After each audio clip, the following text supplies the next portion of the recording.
Good evening, ladies and gentlemen. It's lovely to see so many faces virtually. My name is Sundus Basharat, and I am from the Blue University, Lahore. Welcome to our locally rooted, globally connected, and multilingual educational platform. A transformative space where diverse knowledge systems converge, offering new possibilities for learning and growth. We believe in fostering an inclusive, respectful environment that embraces multiple perspectives, especially those often marginalized or under represented in mainstream education. So our offerings are as diverse as the voice we aim to uplift, from indigenous research out courses that honor traditional knowledge systems, critical reading circles that encourages reflections and dialogues, and guest lectures. One of them is today's episode. We have with us a very renowned and professor, if I put it correctly, and it is my absolute privilege to introduce a distinguished thinker and visionary in the fields of decoloniality, Africana philosophy, and the philosophy of race. Professor Nelson Maldonado Torres, I welcome you. Currently serving as co-chair of the France Fanon Foundation, Professor Torres has made profound contribution to critical social thought that span modernity, coloniality, and the ethics of liberation. He has a pivotal role as President Emeritus of the Caribbean Philosophical Association and is currently a professor extraordinarius at the Institute for South and Health Sciences at the University of South Africa, Durban. His impact resonates not only within academic spaces, but also in social movements and decolonial practices worldwide. Professor, I welcome you on this forum, and the podium is all yours. We've been told that you will be introducing us with the concept of combative decoloniality and related topics. So please begin. Please welcome him. Thank you. Thank you very much for the kind invitation to your space. And it's lovely to take this time to be in dialogue with you. I have a few concepts that I would like to put on the table before we start our discussion. I understand that a number of you have read some material and have some more specific questions about combative decoloniality. But let me begin with something broad also, so that those who have not been able to do the readings yet, that they kind of can participate, or at least kind of understand the broad scope of what I'm trying to argue, to present. And I thought I would take 10 or 15 minutes to outline four concepts that I think are important today here in the US, and you will tell me how much they are relevant for the context of Pakistan. I would love to know how it registers, how it translates or not, on what kind of other ideas should be put on the table too, to have a more substantial view of power dynamics and the issues that we're facing in our respective parts of the world, and some of which actually are not exclusive to our parts of the world. So we can also find it in other places, but we can start from where we know most and best. So the four concepts that I want to put on the table for you, two of them, in a way, you have already brought them to the table, which is decolonial critique and combative decoloniality. Right? Decolonial critique. These are the terms that I saw in the how you formulated kind of the discussion today. Those two concepts appeared. And for me, they are different. I'm going to explain then why. They're related but different. But I want to add two more before getting to them. The first one being mono-national fascism. Mono-national fascism. And I'm referring, let me see, there is a speaker, seems to be on, and difficult to concentrate with that. That's why I sort of stopped. Amen. Okay, I think that's good. Thank you. So one is mono-national fascism. And I'm thinking here of the basic idea of kind of political ideologies that privileges the notion and are based off the notion of one nation state where there is one religion or one dominant, exclusively dominant religion, one culture, and there is also one language, one culture, one religion, one state, right? For the most part. And these are the core aspects of the view of authentic belonging in that space, national space. Only people who can actually demonstrate that they can fully habitate in this world, that fully have all the credentials, let's say, to habitate this space. They know the language, they have been grown by the culture, they obey the state and its boundaries, right? And protect those boundaries from people who are coming from the outside. And all of this is rooted in a kind of a particular national myth that allows all of this to be rooted to histories of the culture, ancient culture, or tradition, or they are anchored in land and blood or tradition, right? Become the grounds of these form of political ideologies. Mono-national fascism, you see it here clearly in the movement that has led to the rise of Donald Trump, right? You saw it before in 2015. You're seeing it now very vividly. If you have any sense, of the election campaigns in the U.S., you know that Trump earlier this year referred to immigrants as non-humans, as animals, and that he began to spread these rumors and lies that some immigrants were eating pets in a part in Ohio, in a town, all of these discourses. And even in the campaign yesterday, the clear message that America is for Americans. And what is to be an American is defined in a particular way. I think very much related to this idea of one language, one dominant language, one state, one religion, and so on. We also see this, I think, in the case, another very clear example is Israel, particularly under the Netanyahu regime and with the rise of the right wing and so on. Not only, but that particularly, right, is very clear, very patently. And I think, again, we can go to other places in Europe. We can go to India. We can go to different places. And I think we see that kind of mono-national fascism, and it's rising. And there is, I think, one of the major topics that we need to be thinking about how to counter mono-national fascism. Of course, there's a second political ideology which sees itself as the alternative and maybe the only or the best alternative to mono-national fascism, and that is diverse and inclusive liberalism. Right? That's the second political ideology: diverse and inclusive liberalism.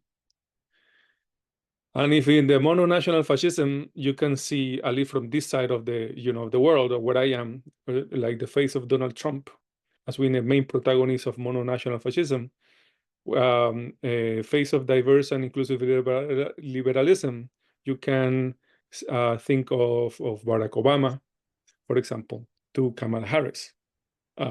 That's in the US, the main political polarity is about these two political ideologies or positions: mono-national fascism and diverse and inclusive liberalism. And diverse and inclusive liberalism is based on the notion of having tolerance, advocating tolerance of religious views, the right to speech, and individual liberties, the defense of individual liberties. But all of this, of course, is to take place within a capitalist system and within the established nation state. So the investment on the narrative of the nation state is not as strong as much as mononational fascism, but it's still there nonetheless. And it serves as a boundary for anything. It is diversity and inclusivity within the terms of that nation state and within the economic system, which is capitalism. So then you have the notion of diversity in corporations, diversity in government. So it's all to make, let's say, a rainbow capitalist nation where individuals are seen, people are seen as primarily individuals, each one with the liberties to be protected. But the questions about how that nation state came into being, right? How those borders were constituted, about the dispossession of subjects who were minoritized, were not natural minorities, they were minoritized in the process of creation of this nation. All of these questions that involve collectives and not purely individuals, that involve collectives history are completely erased, right? Are completely erased. If they are recognized at all, is mainly as symbolic gestures. Sometimes in politically, in moments that are strategically useful for those that are making those gestures. Like a few days ago, I believe that Biden, President Biden was um, um, now, as stating an apology to Native Americans for the boarding school system in the US. But this is a long time, long struggle of Native Americans bringing visibility to the cruelties of the boarding school system that were used for basically cultural cleansing because children were taken away from indigenous families, placed in these schools, many cases just to learn English and to be disconnected from the webs of culture and language. And in some cases, of course, it was not only kind of this cultural genocide and linguistic genocide that was happening, but also, they have discovered many tombs, children were killed also, right, in this context. Now more of that is coming to light in Canada and the US. And so it's now that Biden recognizes that and asks for excuses, right? But everything is, of course, the election is coming and all of that, and everything fundamentally symbolically. So that is diverse and inclusive liberalism, right? There is symbolic recognition of a number of issues, but the substantial questions about responsibility and reparations for historical harms, major historical harms, are put on the side and neutralized by a logic that purely recognizes the individual. And then this perspective also opens up and opens itself up and embraces multiculturalism, right? So this diverse and inclusive liberal state is also multicultural, and within the established political, economic, and knowledge systems. But again, what cannot happen is something that challenges the framework within where people are being included.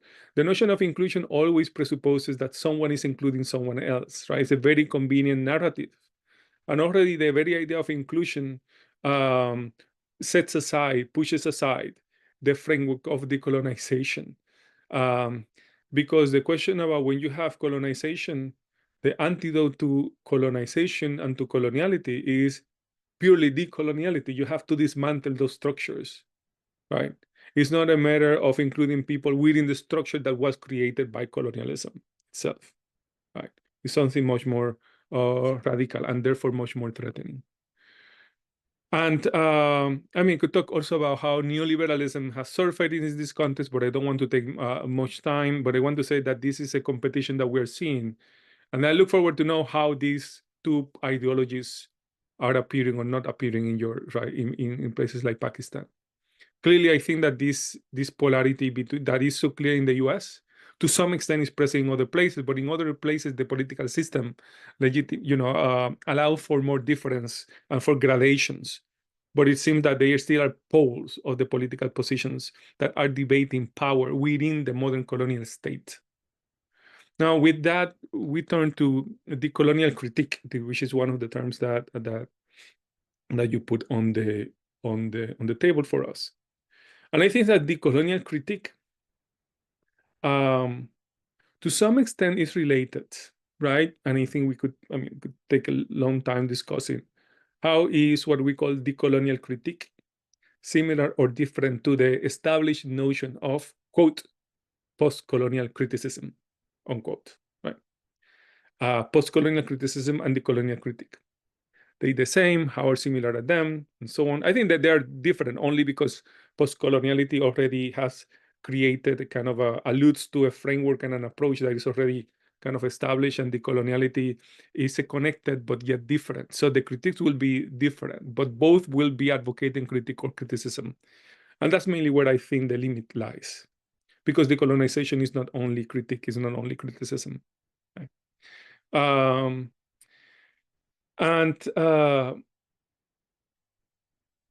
And Frantz Fanon, I think pointed to this early on when he was he was a combatant in the Algerian Revolution, because Fanon kind of map out the positions that intellectuals were taking in the context of the fight for decolonization.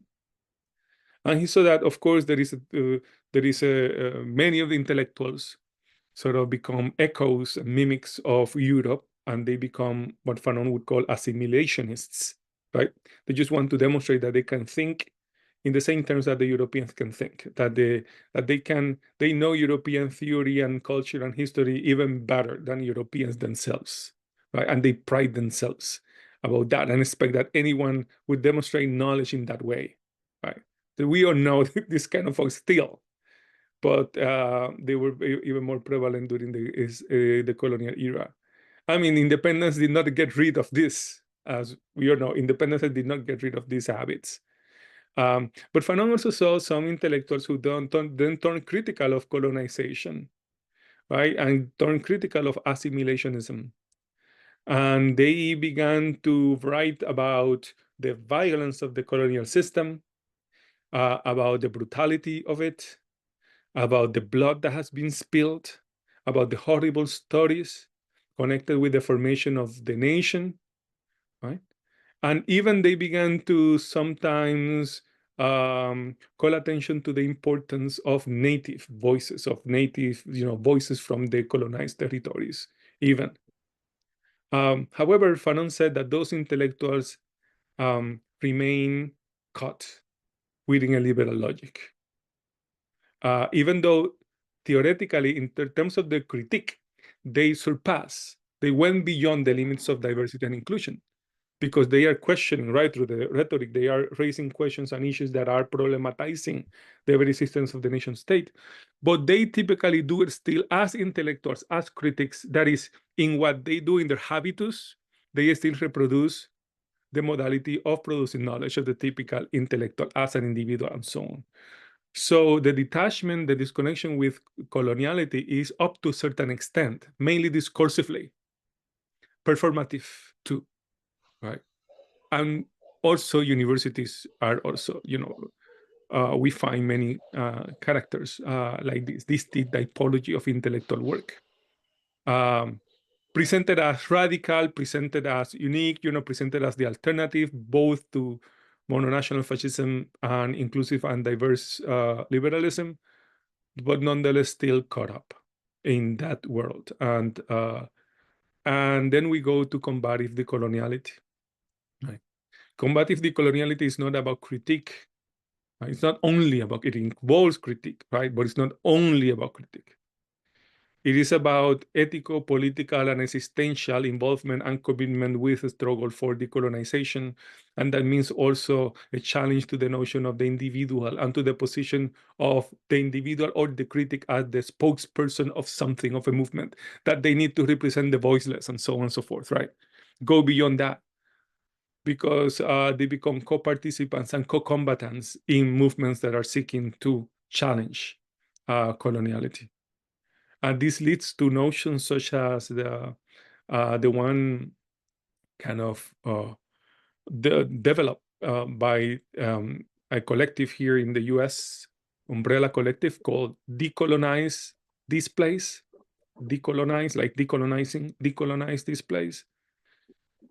And they engage in direct action activities, particularly targeting museums, right? The notion of the museum, where the kind of the palace of modern aesthetics and modernity. And it's like modernity was based on the state and government for political matters, capitalism, the economy, the universities, education, and the museum industrial complex is the aesthetical part, is that aesthetic dimension. So they have targeted that strongly. And out of those engagements, they develop not only combative decolonial aesthetics, but also movement-generated theory. Movement-generated theory. That is, the theorizing emerges collectively, and not simply by doing study groups and coming together and talking collectively, but are organizing collectively, mobilizing against the structures that are producing harm on people that are reproducing coloniality in their space. And it is not a struggle against something that's very far away. Like, it's not thinking about, well, with what in the world do we sympathize? Do we sympathize with the Palestinian struggle? Do we sympathize for that? Of course, all of this is important, kind of international solidarity. But for that, the movement begins where you are, wherever you are, right? Because it has to do something with the decolonization of your decolonial aesthetics is not simply to produce a new kind of work of art. It involves the decolonization of the senses, the apparatus, the body and entire apparatus affect thinking. And the idea, this is the Fanonian idea. This is actually only, it can potentially happen in the most effective way in collectives that join together. Collectives of the condemned of the earth, particularly, that come together. People, as decolonize this place, put it, people who were not supposed to see each other as relevant for anything, people who were taught to see each other as unimportant, creating new communities and becoming co-combatants in a struggle, and in that process, reframing their thinking, their aesthetics, their feeling, their emotional responses, creating, already anticipating the kind of world that we want to see, that we're fighting for, because nobody has a recipe or a manual or a kind of a complete picture of what decolonization is look like. And that is because decolonization and the decolonial world to come is present in the movements that appear in the battle against coloniality. And that's how you build that world that you never know completely how is it, because it's been birthed in the process of the struggle. So here the question is no longer having tolerance to religious diversity, to religious views, but intolerance to coloniality, intolerance to genocide, intolerance to dehumanization. And love is like rage. This intolerance is like a decolonial rage, but also decolonial love. But love not for the nation, for the one nation, just for the land, as it were, as if it was disconnected from people and struggles. But love for love itself, that is love for the possibility of engaging others in uninhibited, generous intersubjectivity.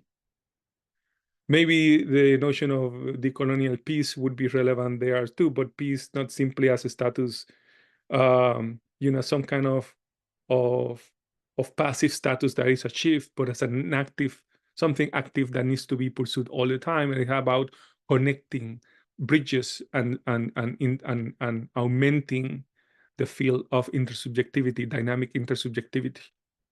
And again, that's why the collective, this movement, the collective, is that site where Roche, informed by rage and love, anticipates the world to come and becomes a site for transforming the psyche, the mind, the affect of people while they're thinking together.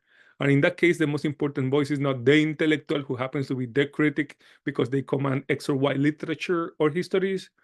The critic in question is the movement itself, where anyone at any moment can become a spokesperson for the movement right? Because everyone then knows that it's imperative to fight in multiple ways and to occupy different roles in the struggle. In that case, there's not simply one intellectual, and those who are experts in different areas are no longer relying on that expertise, and actually they are contributing in many other ways to the decolonial struggle. And that is not secondary to the voice, to speaking or to theorizing. Those activities are informing the theorizing too. And that's why the theorizing is collective, leading to notions of like movement generated theory. And that's how I perceive, at least, combative decoloniality. The Frantz Fanon Foundation made a call, invited a number of organizations to join us in thinking about this category. And they responded. We have been thinking with them about this. And we have felt that it's important to make this distinction in a moment when the decolonial becomes enters the academy and liberal spaces. And whenever radical concepts, or let's say decolonial concepts, enter liberal spaces, they enter there like a double-edged sword, right? Something can happen because on the one hand, they challenge, but also at the same time, they will be kind of reduced and commodified and assimilated in different ways. And so sometimes it's precisely, many times the structure does not even allow for these concepts to come into the spaces. But once they go in, there is another struggle, right?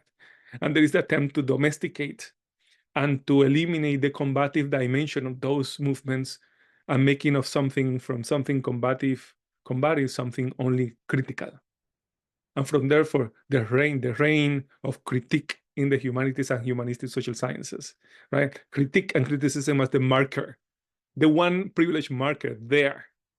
But I'm saying that from a decolonial perspective, that is downgrading of decoloniality. Okay, that's one I wanted to share. I hope it was clear. We can start with that. Thank you, Professor. I was just listening to you, and I remember in one of your writing, you said decoloniality is not a final destination, but a process and a horizon of mode of engagement with the world. And that is certainly the reason we are here today. So next to me, I will invite Miss Naima Zia, who will recite one of her academic thoughts, followed by her question. So over to you, Naima. Thank you for having me. My name is Naima Zia, and I teach and study law. Currently, I'm doing a PhD thesis on devising the so-called social contract amidst the ongoing genocide in Gaza. Given that the structure has proven to be most dysfunctional than ever. So here's something that I wrote I would like to share with you before I put my question. They say executioners and grave diggers come from a specific family, because not everyone can be an executioner, dig graves, all sizes and types, and live a normal life. Then what to say of the one who studies countless executions, massacres, and genocides, sitting in a library with a fractured bone and a straight face? What to say of the one who studies graves? The mass graves, the tunnel graves, the graves trampled by military boots, the graveyard that was once a living village before it was leveled by the tanks, and the sizes? The little ones, the amputated ones, the bleeding, the shredded, the bones, the pieces, sometimes just a t-shirt with Ahmed's blood on it. What to say of the one who's classifying all this data to make a simple point that this was inhumane, organizing the data on a graph to satisfy empiricists in academia as to what constitutes as genocide and what needs attention. The limbs, the organs, the shreds, the blood, the labor pains that gave life to ones that once lived, all reduced to stats, a thesis with so much truth in it in a post-truth world, one written with bleeding hands and blurred eyes, one that turned black hair into white, with tears that took vision away, like that of Yaqub for Yusuf that was taken away. Imagine, this Yusuf will never return. How can an atrocity committed by the AI commands of Where's Daddy and Operation Lavender be left to unfold by a human mind that is linked to a heart? But it was humans, the grave diggers in Tantura, the executioners in Sabra and Shatila, the data collectors who made the village files, the dealers in the APAC, the double brokers in military-industrial complex, the diggers of fossil fuels, all humans. The atrocities will continue, and so will the research, the word count, the APA, the MLA, the publications, millions of them.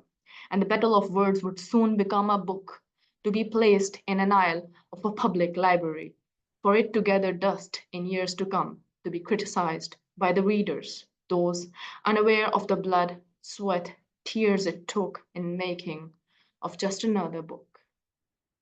Thank you.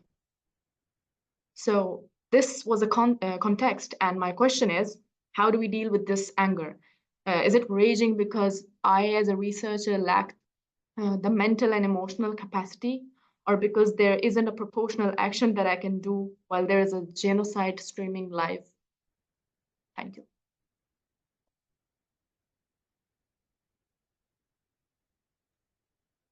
Thank you. Thanks for sharing that profound poetic reflection. And I wonder, should I comment after each question? Do we want to open this? How would you want to us to proceed? We would be asking you questions one by one, and you can respond to them so that there is no ambiguity left. Thank you. Okay. Of course, I mean, this with your question you're asking is very profound. It's nothing that I would not pretend to send something that completely answers those away with the question. And sometimes powerful questions are questions that remain, are interrogations that remain. So what I can share is some elements that I think will be important to consider in the effort to try to engage that question seriously, right?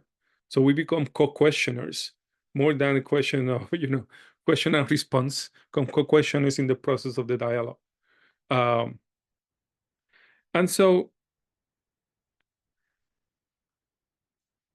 I mean, I think, first of all, that some of what you were, that what you share with us in your question is connected to what I just talked about in a way, right?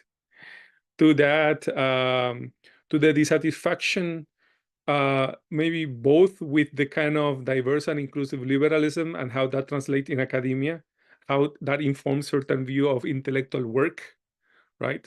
Of amassing views of knowledge, of cultivating that kind of knowledge. But then this completely failing to connect with the great things that happen, failing to really give a response. Why? Because you have defined yourself already in advance as a researcher.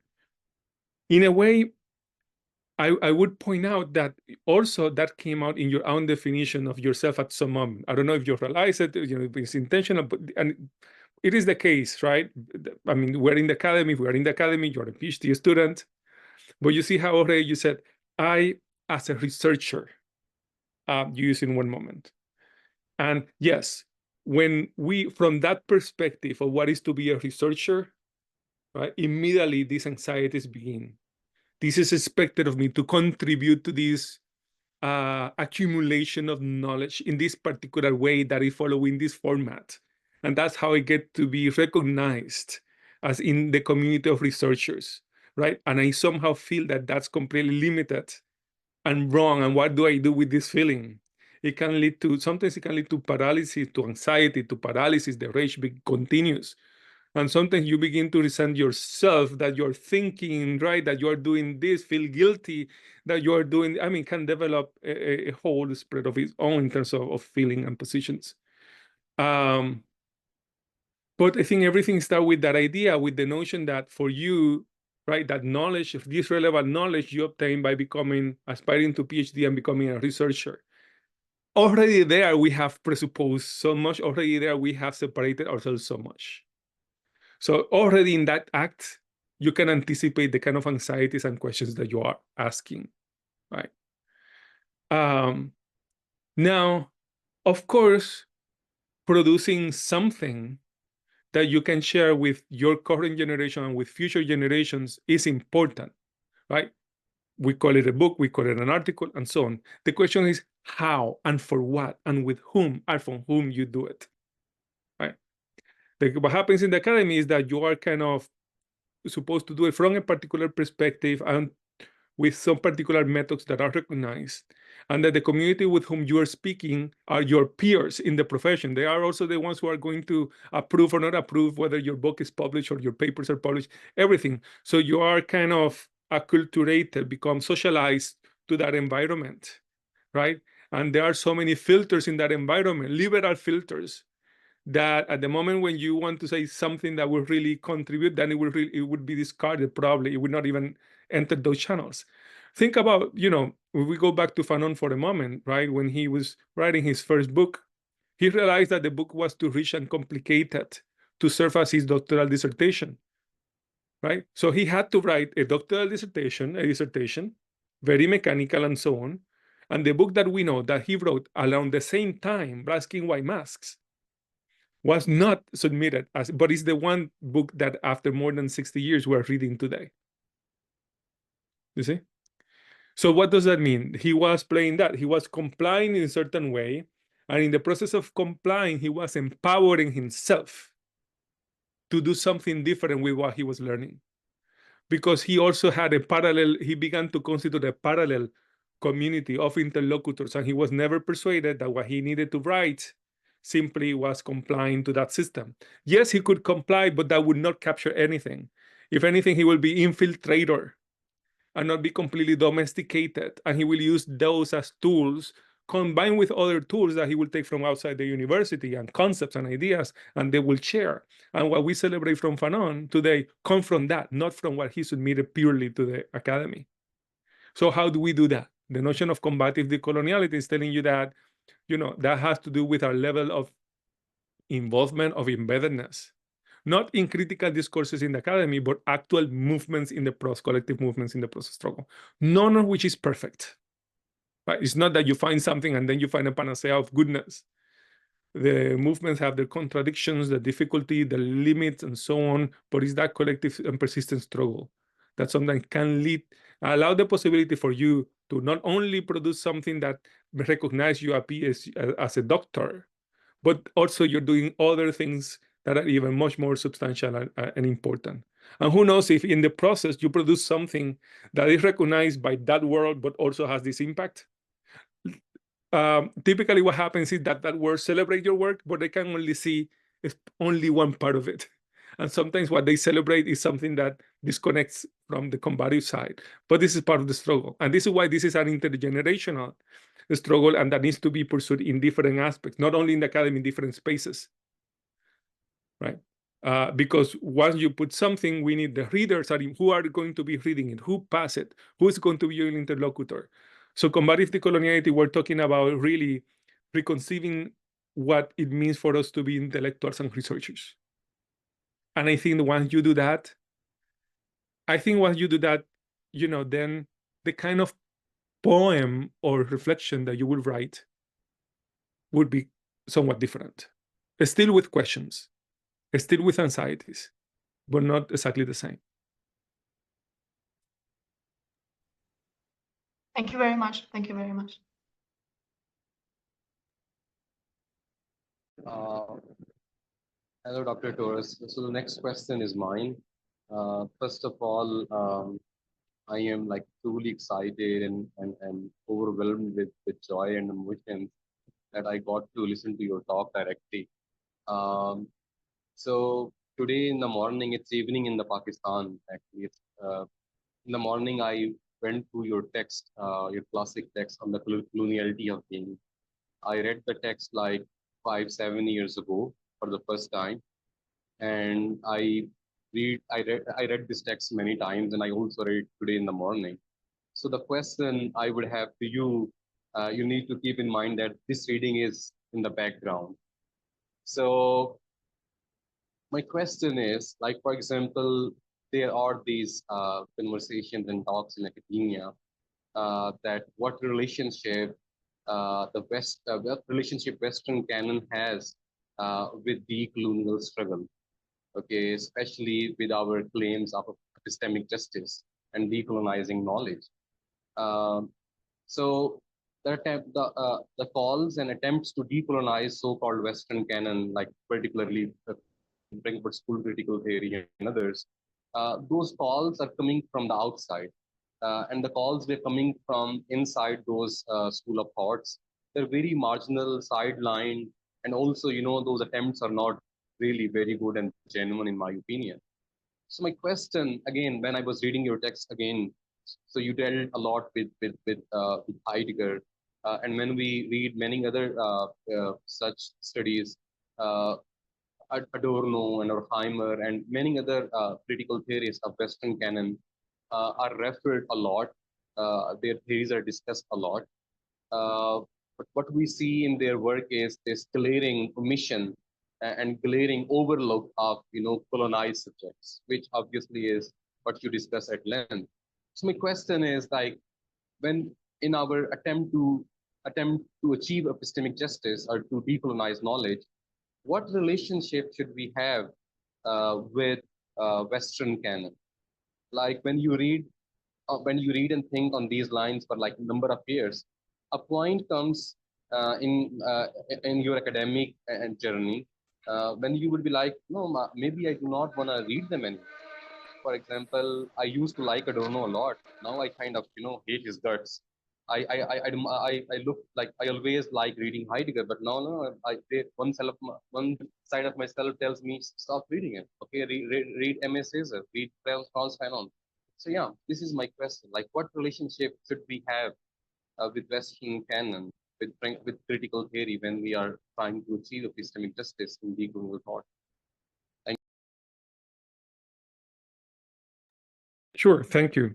Well, I would say that the first thing is, again, to decentralize the question itself, right? That when thinking about how to decolonize knowledge, that we start with the question of where are we and what are we doing, right? Because what we do will inform how we read and what do we interpret, right? So if we begin with that, the questions will be different. You will be part of collectives, of other people, of other peers that together, if you are engaged in kind of mobilization, targeting some dimensions of the colonial dimensions of the state, of the university, and so on, different institutions, the questions that will be relevant are questions that help you in targeting and analyzing, understanding the problem within the institution. And also a question that have to do with how you mobilize the knowledge of your ancestors who have been fighting previous generations who have been also contesting that power in that same space where you are, right? Because you want to know what others have done in your community, where you have been, to engage that. And through that, you are exposed to another, it's not a canon. It's not a canon, a currents of decolonial thinking, right? So you're coming with a lot already before you step into the question, how do I engage these established canons and so on, right? And that's key. Because if not, we already operate there. And it's a question of decentralizing them. And we believe that by doing that, we found the solution. But no, while we do that, we have already disconnected ourselves so much from the struggle that now we're figuring out how do I diversify my bibliography, right? But if you begin from the struggle itself, that bibliography will be diversified. And it will not only be books and articles, it will be songs and memories and tales and stories that are passed from the community. And it will be, you will see that it's not only in English or German or French, it's in multiple different languages. And so when you come to this, it's, oh, okay, now when you come to this other body, okay, these people were also thinking with their languages, with German, with French, with English, with Italian, with Spanish. Oh, they were thinking critically about some dimensions. Oh, what we already know is completely screwed up, is completely messed. Let's see, right? And you can, and we should not deprive ourselves from reading anything that can potentially be useful, right? So maybe there are reflections of these folks that can contribute to our struggle. But you see, we're no longer reading under the canonical form, right? When you have a canon, this is a lot more almost sanctified body of knowledge that you're supposed to follow, and you quote to authorize yourself. So now you're engaging the same literature, but with another logic completely. And so when you engage them, you read them also differently. And you don't mind being, let's say, having very what we consider to be very heretical readings, not readings in the norm, that you are doing something else with those authors. And at the end, you use what they have to offer, criticize what you find problematic, and you move on, because at the center is not you becoming a Heidegger scholar or a critical theorist and so on, but at the center what it is to become a co-combatant in the struggle, right, with others, right? And so that's why I would say that you engage. Yes, you have to diversify your literature. But even if you were, even if you were reading now Césaire and Fanon, and Gloria and Saldúa and so on, instead of the Europeans, how much do you really achieve? Clearly, I think a certain understanding, even deeper understanding when it comes to understanding the decolonial dimension, the decolonial dimensions of the struggle and so on. But still, as I was saying later, you are presupposing, you're still assuming typically a liberal modality of intellectual work that locks you in a particular way. And it makes you, again, behaving like, again, sanctifying another body of knowledge, this decolonial new canon. But that's also problematic, right? And these authors are saying that to you, right? Like when you read some of them, they are saying, there is a reason why Fanon was not producing this simply inside the academy, right? But we should not be afraid or simply limit ourselves to, not read any European, because it's like, some people take it to the extreme when they say, if you are for example, when you're in Latin America, number of, people who are in the anti-imperial, anti-colonial struggle, they say, well, and I resist to learn English because that's the language of the master, right, of the dominator, of the empire. And here in the Americas, the U.S. is so present, right, as an imperial force. So I won't read even, I won't learn even English. And then, well, if I didn't know English, I could not be in the conversation with you. If I didn't know English, I could not read Malcolm X eloquence, or I could not really understand Bob Marley's words, beautiful rhythms and songs about liberation and freedom, right? So it was English, formal English, and yet he gave me this. But that doesn't mean that now I am only talking English, or I'm talking English in the way that the monofascist state wants me to speak English, right? And I'm talking multiple languages. So it's not too different when you think that not only the language, but actually authors who wrote in that language who coming from that experience. Well, those are ideas that they wrote. Yeah. Let's see what they say. But let's not take it as a sanctified body of work that you need to submit yourself, only as interlocutors, many of them with severe limits. And then reading, amplifying your bibliography, knowing from the ground and from this other kind of bibliography that already exists, you get more questions that you can put them in their place. You can locate their contributions and the limits more clearly. But you see, the whole thing is way beyond the question of what theory do you do or what theories do you follow. No, is what struggle are you involved in? That should be at the center. Thank you for the insightful talk. Thank you very much. It was a very insightful answer, obviously. Thank you. My name is Teresa, and I'm student of international relations. And my question is basically about what you write that during Rhodes Must Fall movement in South Africa, you were faced with a choice either to complete your book or to be available to support the struggle. You made yourself available to the struggle. It was an obvious choice. So my question is, in the current scenario, what exactly should the academics of peace studies around the world be doing right now, in your view, as we witness the Gaza genocide? How can we connect in a more organized way to have a bigger impact? Thank you. Thank you. Yeah, I think that can be a question for the entire group, for the entire collective, particularly those of you involved in peace studies. I can share some generalized, but I would not pretend to give you kind of complete recipe of this, or pretend that I have figured it out. First off, I think it's clear, it's important, this notion that I mentioned before, that as my comrades in these parts say it, Palestine is everywhere, right? I've been through Decolonize This Place and related organizations in New York. And actually, Decolonize This Place is an organization that is grounded on the interconnection between the Black liberation struggle, the indigenous land back movement, and the Palestinian struggle. So those have been the kind of the three columns of that organization for a long time. And they have come out in the context of the current genocide since early on and saying that Palestine is everywhere and you need to begin to fight where you are, right? So the first question is, as a peace studies scholar, as a, of anyone, I don't know that I will make a distinction necessarily, but anyone who is really trying to contribute to decolonization, you need to begin to engage, to dismantle, to challenge the colonial structures that exist in your midst. Begin from there and begin with encountering each other, decolonizing your subjectivities, the sense of individualism, rejecting it, and all of that, becoming agents that advance decoloniality right there. In that context, also, then you can find other movements across the world engaged in solidarity with Palestine and other places, right, that are engaged in the struggle. And then you can find other actions. For example, I coming from Puerto Rico, and Puerto Rico is a colony of the US. It's a colony of the US. There is a history of connection between the Puerto Rican struggle and the Palestinian struggle, right?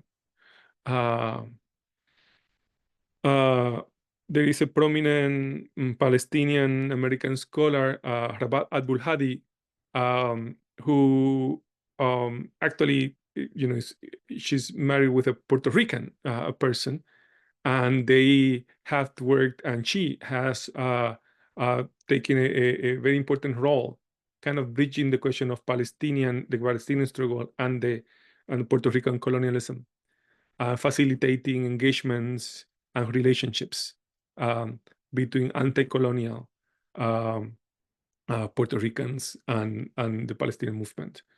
And one of the groups that is today, there are a number of groups in Puerto Rico that are showing solidarity with Palestine. And one of them is a feminist collective. It's called the Colectiva Feminista en Construcción. But they have developed an entire kind of theoretical framework based on decolonial thought and Black feminism.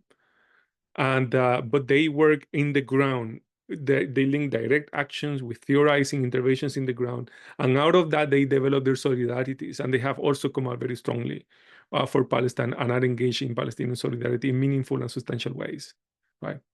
So what I say is that one thing is that we need to go beyond the symbolic solidarity with a place. And we need to think about solidarity also as actions that we're doing.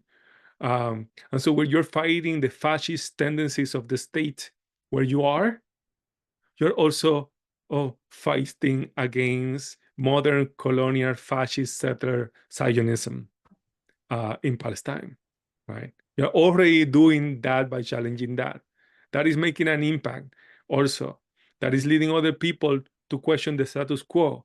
And if they can challenge the status quo at home, they will be able also to see the problem in the lands of Palestine, right? That is, even before you even have to talk to say Palestine, you're already challenging the situation that is leading to the genocide. Of course, then you also strategically mobilize vocally in support of that, but not only Palestine. We have fine situations going on. Hopefully you will also talk about colonialism in Puerto Rico, and you will talk about the situation in Haiti, right? The history of Haiti and the entire genocide in Haiti, and the history of horror. Just because slave revolution vanquished the armies of Napoleon, and they dare to become independent in the era when European powers were still enslaving people, right? So when you begin to see then that, and that is connected from Haiti to Palestine to San Juan, Puerto Rico, right? To New Orleans here in the States, and we need to begin to start weaving those connections and becoming subjects that contribute to these efforts. So that's what I would say. You also have to develop actually publish a piece. I don't know if you have seen it. It's short reflection it's titled "On the Decoloniality of Peace." And so I don't know, maybe that could, along with what I said, it could provide more hints to what my kind of answer, more complete answer would be. So I could share that too. And thank you so much for answering my question. Sure. Professor, thank you very much. I am Syed Wajiul Hassan.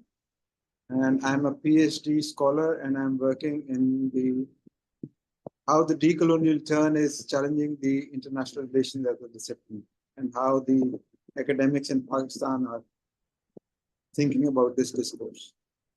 Now, you have mentioned about the combative decoloniality, but I think that they have different context. Once we are talking about the struggles against the settler colonialism, it's different. But once we are talking about the combative decoloniality, while remaining within the region which was exploited by the colonialism itself, this part of the world, that is in South Asia, that's quite different. So my specific question is that one has to decolonize one's own mind first. And can you comment that how the shape of decoloniality takes place once we have to decolonize our minds first, and we are being the first in doing that? Thank you very much. Thank you. Could you repeat the last phrase, that we need to decolonize the mind first and? Well, and then we don't have any role model ahead of us. We are actually leading the flag, carrying the flag of decolonizing the mind ourselves. So how do we become a role model ourselves in doing that? Thank you. Okay. Thanks. Well, okay. First, about the different parts of the world and the different modes of colonialism, right? Yes, the Europeans implemented different forms of colonial relations in different parts of the world. But even I mean, that was clear from the outset. I think, from the outset, so we have a diversity of elements. And, I think that when the notion of decoloniality, right, the decolonization, decoloniality, and coloniality, they emerged in what I call the third moment of the decolonial turn. They emerged after the collapse of the Soviet Union and the challenging of the celebration of the discovery of the Americas after 500 years in 1992. And that, I think, opened a new stage, a new moment for the decolonial turn. That's the context where the concept of coloniality and decoloniality emerged. And it happened, it was already informed by the first wave. It was already informed by the first wave of decolonization movements in the Americas in the 19th century. But it was also informed by the movements for decolonization in the middle of the 20th century in Africa and Asia and parts of the Caribbean, right?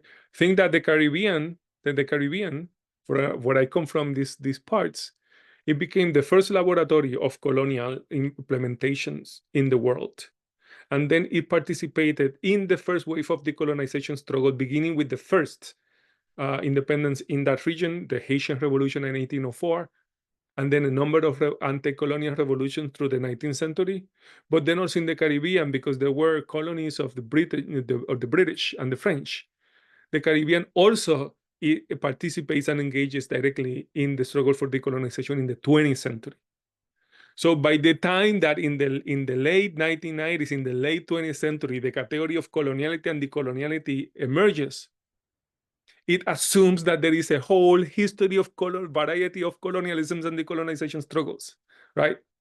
It already assumes that complicated history. Actually, it's enriched, and that's why it emerges, right? So it's trying to identify coloniality, a number of terms that connect the different forms of colonialism. So I don't think that they are as disconnected, that there is no connection, right? That colonialism in Africa, Asia, Latin America, North America, that they are so unique and disconnected that they have no differentiation. No, I think that we have learned that that's not the case.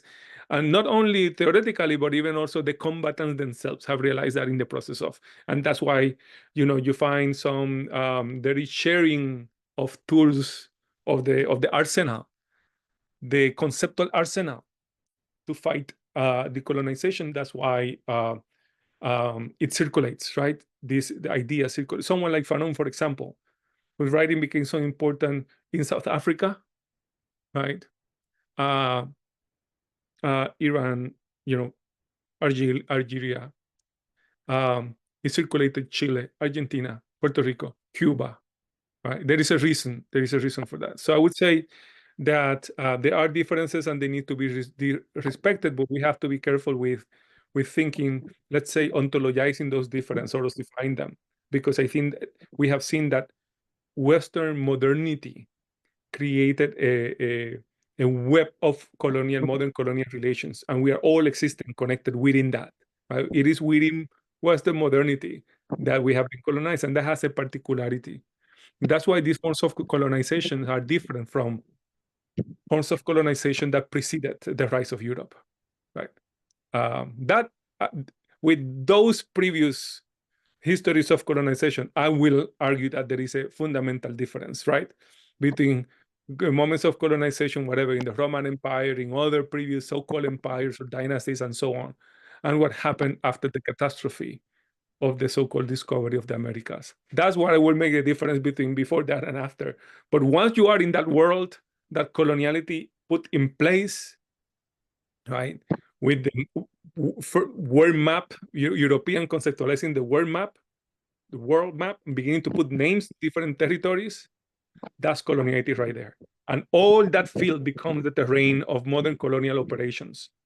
Now, it will be different according to the strategical needs of the Europeans and how racist they are toward the native populations. But there will be racism. There will be, there will be a number of things in common. And so that's important to recognize. And to go to the question, yes, I think that, role models and whether colonizing is the mind first, I don't know. I don't think that there is one point where we think, coloniality, I don't think that there is a method for decoloniality that you can say, definitely, these are the steps that lead there, right? Definitely, there needs to be decolonization of the mind completely. But there needs to be decolonization of the body, of embodiment, of interaction, of habits, right? As well. There needs to be a rejection of these liberal forms of individualism. There needs to be so many things that you can start. The process of decolonization could start with any of them and would have to involve all. So there will have to be decolonization of the mind. But I don't think that not that you were suggesting this, right? But it's something, this idea is sometimes understood as, well, let me work first in my concepts, right? Let me work with my concept. If I can reject my Eurocentric premises, then everything will go well. And maybe that's not the best beginning. Maybe the best beginning is some other encounter, is when it happens the most profound sense, right? Of the coloniality, of being together with someone in a particular moment, and then that process begins. So I don't know if it is the beginning necessarily, but that is necessary is for sure. And now, how do we progress there if we don't have role models? Well, we don't, and what we have is ancestors who have gone through the struggle. And I think that is a very decolonial activity to respect our ancestors. And this is, and to pay kind of a homage to our ancestors, not to conceive them as gods necessarily, but to see their experiences as valid, just as we value our elders, the elders in our community, and we recognize people who have some knowledge, so on. So we recognize that our ancestors went through very difficult moments. I was talking about the Haitian Revolution before. How was it that the generation of people who were enslaved conceived to be inferior beings completely, to the point that, as Michel Prof Trujillo has indicated, the Haitian Revolution was unthinkable for the Europeans because they could not, they presumed that Black people in Haiti, enslaved people in Haiti, could not even desire freedom because they were lesser than humans. It's like to ask, does a horse desire freedom? For them, that's how they saw it. Does a dog desire freedom? So for them, slaves would not desire freedom. That's why they would not even conceive of referring to what was happening in Haiti as a revolution, because a revolution implies a desire for freedom and a challenge to reclaim that freedom, right? And yet, in that context, they defied that order, and they engaged in the largest revolution until then among enslaved people. And they even, as I said before, were victorious in front of Napoleon. So the Haitian Revolution had worldwide implications, and we have barely understood the value of what those ancestors have taught us. Not only the leaders of the revolution, the elites, but the people who were the ones who sustained these anti-imperial and anti-racist sentiments and ideas. So I don't know if that would be a role model, but these are certainly references, important references for us. And we should need to keep expanding the ancestors that we recognize as important and not confine them to the ones that belong to our part of the world either, right? We should teach each other about our ancestors and expand also the interlocutors, alive and dead.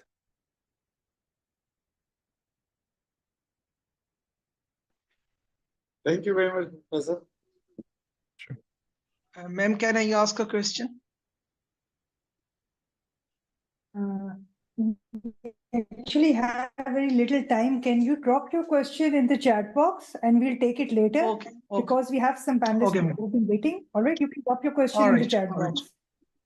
Thank you. All right, ma'am. Thank you. Hello, my name is Mariam and I am a recent graduate in international relations. It's a pleasure to have you here, Mr. Torres, and thank you for all your contributions. So I'm glad that you mentioned the concept of mono-national fascism right in the beginning. And I very resonated with that idea in the sense that when we see that there is an extreme rising in one direction, in one aspect, we see that it's kind of the law of the universe that another polarity is going to rise as well. And those two polarities are going to kind of keep getting extreme in the opposite directions till they can no longer exist together. So that is how I see that within the umbrella of inclusive liberalism, the way this genocide is occurring. And on the other side, we are seeing our struggle for combative decolonialism, combative decoloniality. So my question is that how do we keep ourselves rightly anchored in this struggle for combative decoloniality? How do you see the connection between combative decoloniality and radical love, especially in the context of Palestinian struggle? I hope my question makes sense to you. Yeah, thank you. Yes, to be honest, I don't how best to interpret the rise of this mono-national fascism. I don't know. I would maybe suggest a different angle instead of thinking of the polarities, because in a way, liberalism is so deeply tied to fascism that I'm not sure that they are different parts of each other, really, right?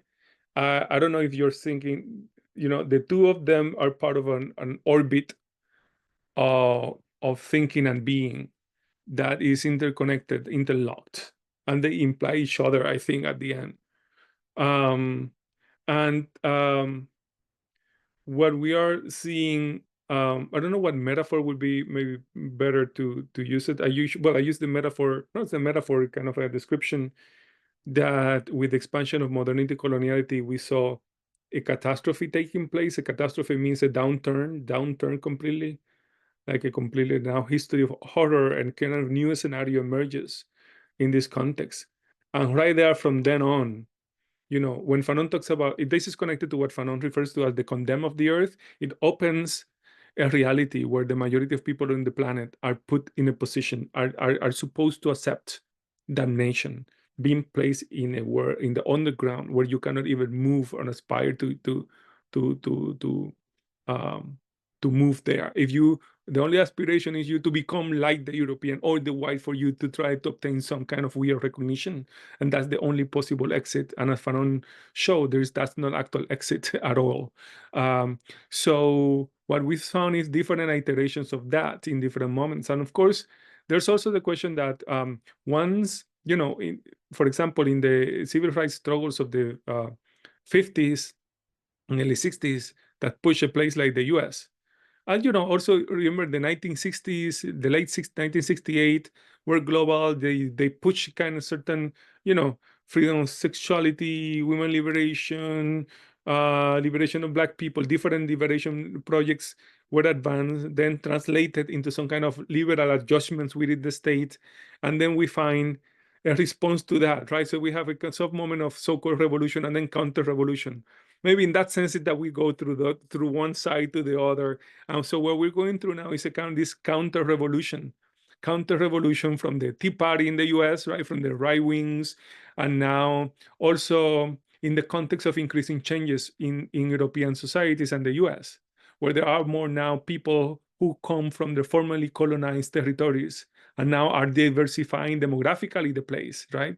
It's not strange that in a place like the US, everything, all this fascism that is going on is taking place in a context where Anglo-Saxon whites are losing demographic majority in the country, right?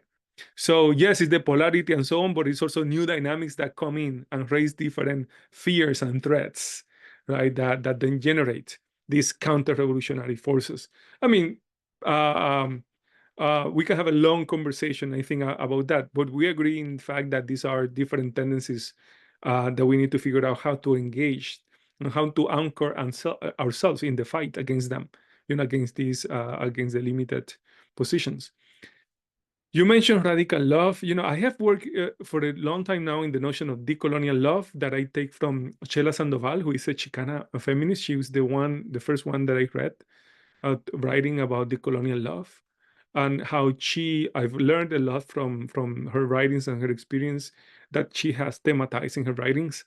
And so when you read that text, Methodology of the Oppressed, it's clear that that love is anchored in communities that sustain each other. Actually, this also appears in the works of James Baldwin, the African-American writer, that he says, Black people in the US, they have survived a genocide, enslavement. They have survived, and that has only been possible because love in the African-American community. That in spite that people are taught to erase themselves, to negate Blackness, to hate Blackness, they have defied that order, and they have loved each other and supported each other. Of course, there is not romantically, giving a romantic view of because there is everything, right? There is betrayal, there is all kind of things, but the community could not survive if there wasn't also deep love in the community, right, for surviving. And that's one of the anchors for that love. That it appears in the work of Chela Sandoval, the love of the Chicana community, right? Not simply assimilating, not simply committing auto-genocide, but resisting all that forces and looking for affirmation. But then that love is not limited to your immediate community and to people who are like you, condemned like you. That love extends in the creation of these collectives that are challenging them, are seeking to challenge the forces that militate against love. But not only that militate against love in your community, but that militate against love in the entire community. So you then cultivate collectives and groups that have larger platforms where it addresses the needs of your community, but not only of your community, because your love is even larger than your community itself. And so that's how you then can inform your thinking and your action in ways that expand even more, but are grounded in the love of your mother, your grandmother, your community that sustains you, the friends and so on, but also the co-combatants in the struggle who form communities with you and who put the bodies in the line with you to oppose these different dimensions of coloniality, of the colonial state and so on, to the extent that is possible and that is strategically viable in the context where you are. And these are communities like that serves as anchors for the struggle, I think. Thank you Okay. so much for your answer. Thank you so much, Professor Torres, for joining us today. It is an honor for us for listening to you. Thank you so much. So I'm Fatima Sajjad. I'm currently working in two capacities. One is within university. My discipline is international relations and peace studies. Within university, I initiated a research center a few years back, which is called the Center for Critical Peace Studies. And the goal was to amplify the voices of the Global South, the subaltern voices within the peace studies. This year, we have built a larger community outside the university, and we have started a locally rooted educational space, which we call the Pluriversity Lahore. So about this year, I think a lot has changed during this last year, since October 7, 2023. And especially when I talk about my domain, but generally the world at large, I think a lot has changed. So before October 7, as a critical scholar, I thought that my job was basically to make people see what they do not see. You just mentioned James Baldwin in his words that if I love you, my job is to make you conscious of the things that you do not see. During the last year, I think a lot of people can now see what we have been trying to make them see. I think this well-connected system of control, that is the colonial matrix of power, people can see it very clearly now how the big universities, big media houses, consumer brands, tech giants, powerful governments and their allies are collectively working to suppress the truth about genocide.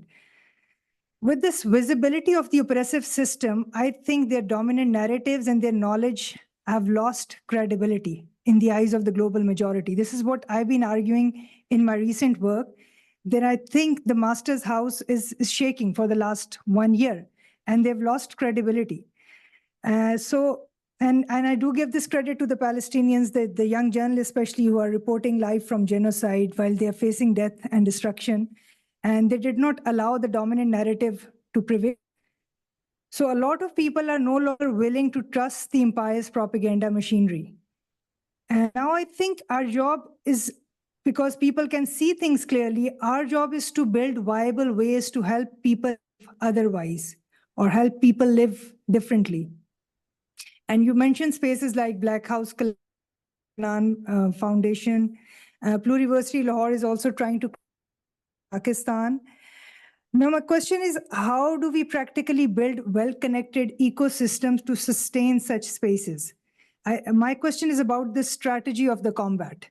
And I think now is the time that we build better strategy. I think it's our responsibility as the critical scholars to build a more clear strategy. I think people are already, they can see a lot of things that we have been trying to make them see. So what practical ways can you suggest to move forward collectively? For example, right after this session, how can we move collectively in ways so that we can sustain these forums long enough to eventually replace the master's house, which I think is shaking. And because most of the people working with me on this forum are who are working beyond their working hours to sustain this forum. And I'm not really, we're not taking the funding which leads to compromise on our agenda. So in this sense, because all of our, I don't know how long can we sustain with all our energies. And so this is one of my worries, and this is my question to you, that how can we organize better to sustain such places and such spaces for a time long enough that we can have an impact and maybe replace the master's house. Yes, thank you. I mean, I look forward to learn more about your analysis that's led you to this position. Immediately, kind of an immediate reaction. I think that we have to, one idea that you have probably considered much carefully than I, but one idea comes to mind is that like, are people really seeing, you say, or do they understand what they see, or because that's where the struggle for words, right, are there. They see a massacre, but they see people dying.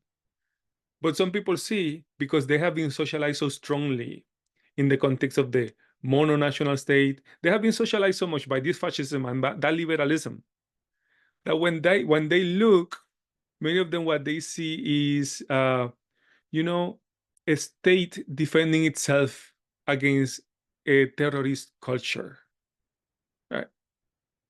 And so from there, the fact that, yes, it's unfortunate that so many people are dying in Gaza, but how could it be otherwise? That is not Israel. That is not. So the violence is there prominently, but how exactly it's interpreted is something else, right? Typically, and the media channels, of course, that's typically the narrative that gets advanced, right? And the moment that you touch it, if of course, that means that you don't recognize the right of Israel to exist, immediately it's taken to that position, right? So I don't know exactly how to characterize that. Maybe the question is that there are ways of seeing and not seeing. So like the difference between listening and hearing, you can hear but don't listen, and the like. So there is a lot of that going there because the apparatus of observation has already been compromised. But you have already been taught that when you look at a Palestinian, you look at their plight, you're not necessarily seeing significant human suffering. You're looking at some probably deserved, suffering that comes from the fight of the struggle for civilization against barbarism, as Netanyahu put it. But also even here, the other day, the vice president, the candidate for vice president with Trump, working with Trump, was talking about, the struggle of the Americans' struggle to civilize this terrain here, that where I am now, by controlling the frontier and engaging. So you see, they're not seeing colonialism and death and genocide of indigenous peoples. They seen the victorious efforts of the pioneers who led the expansion of the nation state.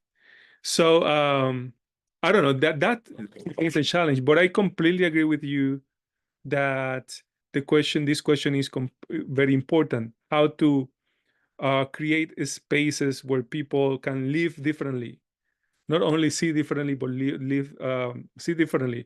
And actually, it's in the spaces, I think, where people can really learn to see differently when they begin to be more exposed to those spaces.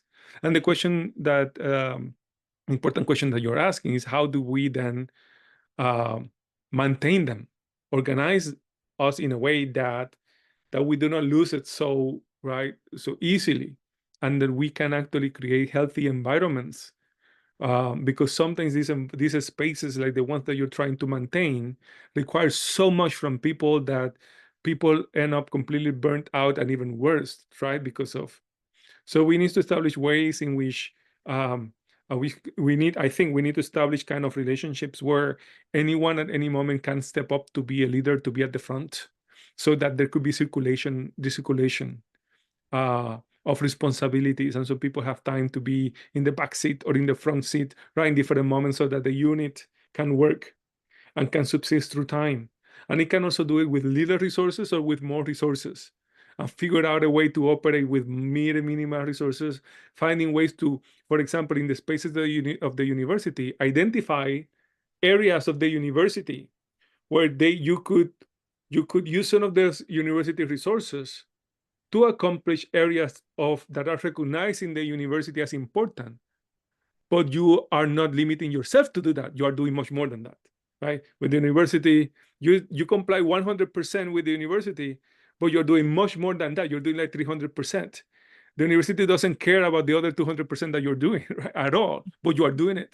And for you, that may be the most important part, not the 100% that you do to the university.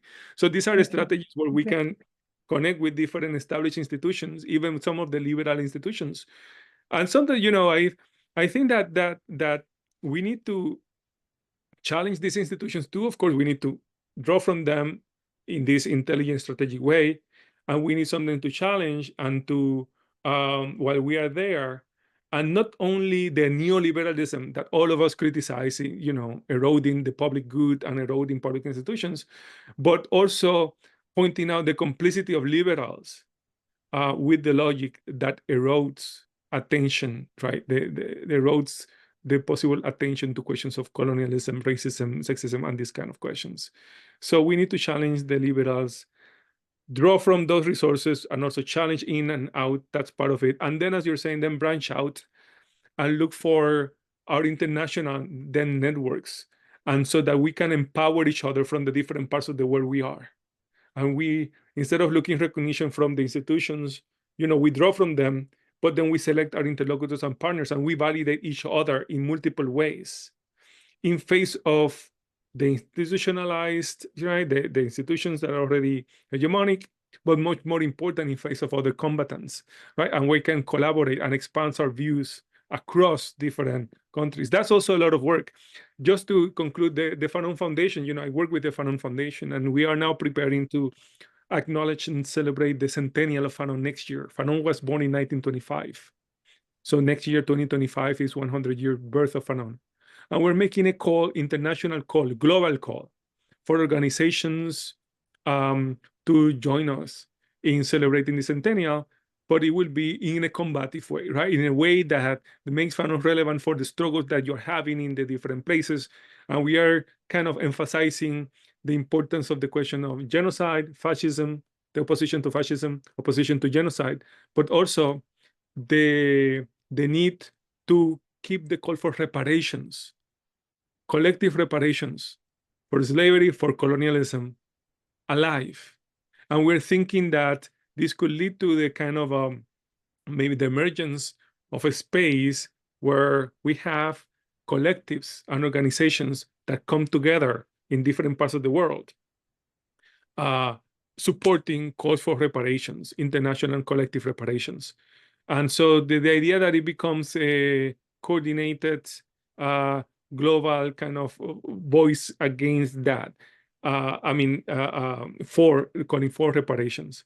Also, the question of genocide and Willis, Palestine, Congo, Sudan, and Haiti as well. And so imagine what would it be then to thinking across the border, but not only thinking about October 7th. Actually, I don't know, I've been preferring to talk about October 8th. You know, October 8th, like the day when the brutal, disproportionate response, when the new wave of massacre, of genocide intensified, was that day after, right? And so that we can also connect that with other forms of decimation and horrible forms of genocide that are taking place in different parts of the world. So at least from the Front Fanon Foundation, we try to do our best to connect with other movements. That's why when we made a call for combative decoloniality in 2021, we reached out to the Black House Collective in South Africa, to the feminist, the Colectiva Feminista en Construcción in Puerto Rico, to decolonize this place. But also we had folks from GLEFAS, is a feminist organization in the Caribbean. We also have a response from Romani people in Andalusia, on the Spanish kingdom, within the Spanish kingdom, the area of Andalusia in the south of the Iberian Peninsula, with Romani people engaged in the struggle against prejudice and racism towards Romani people there. And so we call that interlocutors, and we make the call an international one, not simply an academic thing, an academic topic. It came from organizations, organizations. The Front Fanon Foundation is not an academic. We're not part of the university, right? We're separate, and we were calling different organizations to do that. So, and we sometimes respond to calls from other organizations. So that's the humble ways in which we have tried to cultivate to the spirit of solidarity and across different territories and across borders. Okay, thank you so much. And your presence here makes a big difference for us as well. That is an act of solidarity, which we really appreciate, because you've just started this forum. So thank you. It's a great source of strength for us. And thank you so much for your time. Sure. You're welcome. Thank you. Thank you, sir. You're right. Are they seeing it? Are they understanding is that phenomena is basically the question. Violence is there, but how it is interpreted is the biggest challenge. I totally agree with you when you say that we need to identify the areas, we need to challenge the liberals, and maybe look out for international collaborations to empower each other. So as we reflect on Professor Torres tonight and his teachings, it becomes clear that his call is not just for a critique of the colonial foundation embedded in modern thought, but for a genuine shift toward decolonial futures. And he also challenges us to examine how colonial logic persists in our daily lives. By recognizing these patterns, we take a first step towards what he calls a decolonial attitude. So let's leave with a commitment to carry forward this decolonial perspective, not just abstract ideals, but as a practical and continuous effort to dismantle colonial structures for a more inclusive and truly humane society. Let's do our best to create such spaces. And may I request all the participants to open their video cameras so that we can take a good picture of all of us. Let's strike a really good smile. Thank you so much.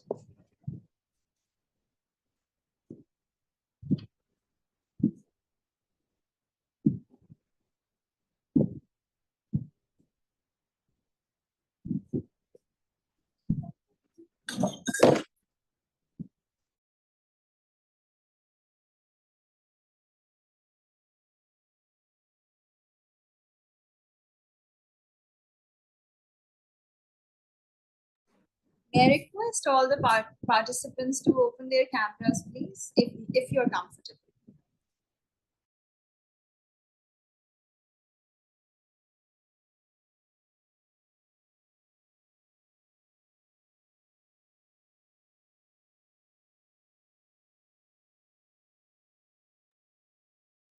All right, so this maybe we can go ahead with the pictures. Thank you so much for joining us today from all parts of different cities and countries and world.